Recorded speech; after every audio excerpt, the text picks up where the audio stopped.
लालची नौकर। एक छोटे से गांव की कहानी है। एक गांव में शांताराम और शांताबाई नाम के दो लोग रहते थे। उनको एक बेटा था, पर नौकरी शहर में होने के कारण वो अपने माँ बाप के पास नहीं रह सकता था। एक दिन बेटा रमेश बोला, माँ, पिताजी तुम भी मेरे साथ शहर चलो ना, हम वहीं साथ रहेंगे। इस पर शांताराम बोले, नहीं बेटा, हम नहीं रहेंगे। मुझे ये खूबसूरत गांव छोड़कर कहीं नहीं जाना। यहीं हमारे सब रिश्तेदार हैं और यहीं हम रहेंगे। इस पर रमेश बोला, पर आप मेरे साथ चलते तो अच्छा होता। बेटा, तुम हमारी फिक्र मत करो, हम बड़े आराम से रह लेंगे और हमारे साथ हमारा नौकर रामू भी है जो हमारी देखभाल करेगा। तुम अब सिर्फ अपनी नौकरी के बारे में सोचो और खुद का ख्याल रखना।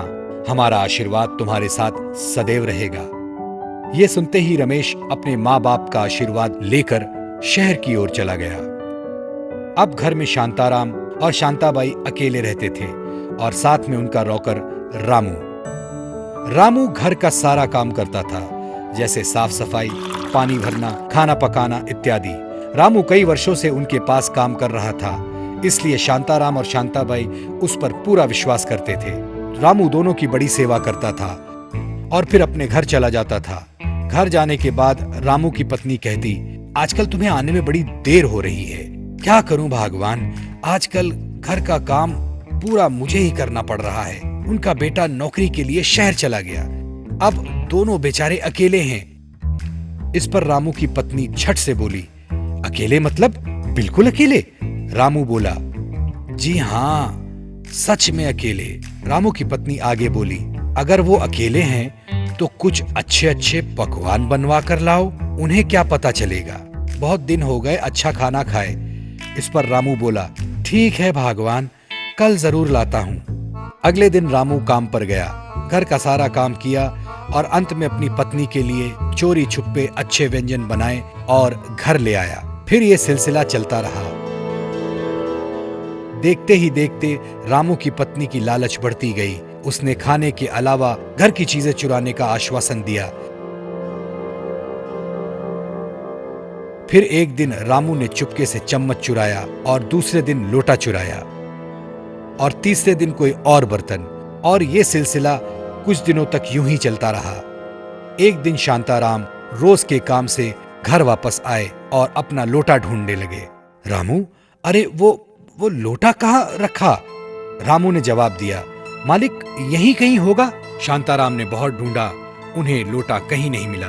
अगले दिन शांताबाई चम्मच ढूंढ रही थी, लेकिन उसे भी वो नहीं मिला। तब शांताबाई ने पूछा, जरूर कुछ गड़बड़ है, ये सारी चीजें अपने आप कहां जा सकती हैं? शांताबाई ने शांताराम से कहा, अजी सुनते हो, हमारी घर की एक एक चीज गायब हो रही है, जरूर कुछ गड़बड़ है। इस पर शांताराम बोले, हाँ भगवान, मेरा लोटा भी कितने दिनों से गायब है, जरूर गड़बड़ है। अगले दिन शांताराम बाहर जाकर 3-4 बिच्छू पकड़कर एक डब्बे में रख देता है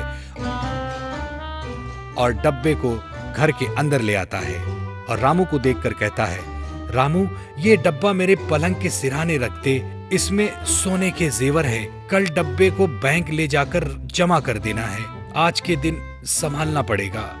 रामू ने वो डब्बा लिया और शांताराम के पलंग के नीचे रख दिया और अपना रोज का काम करने लगा।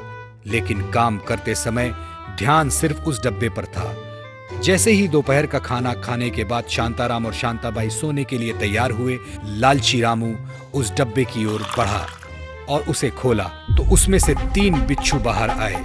ये देखकर रामू घबरा गया, इधर उधर दौड़ने लगा, बचाओ बचाओ बचाओ, बिच्छू बिच्छू मुझे काट खाएगा, बचाओ।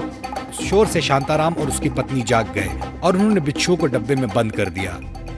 शांताराम बोला, मुझे पूरा यकीन था कि तुम चोरी कर रहे थे, मैं सिर्फ तुम्हें सबक सिखाना चाहता था। तुम्हें क्या लगा कि हम बूढ़े हो गए हैं तो हमें कुछ पता नहीं चलेगा? मैं तो पहले से ही समझ गया था कि तुम खाना लेकर जाते थे। हमने सोचा खाना ही तो है, क्या फर्क पड़ता है। लेकिन दिन ब दिन तुम्हारा लालच बढ़ता गया और तुम घर की वस्तुएं चुराने लगे। शर्म आनी चाहिए तुम्हें, जिस थाली में खाते हो उसी में छेद करते हो। रामू को अपनी गलती का एहसास हुआ और वो रोने लगा। तो बच्चों, क्या समझे इस कहानी से? लालच करना बुरी बला है। लालच का रास्ता हमेशा बुराई की ओर जाता है।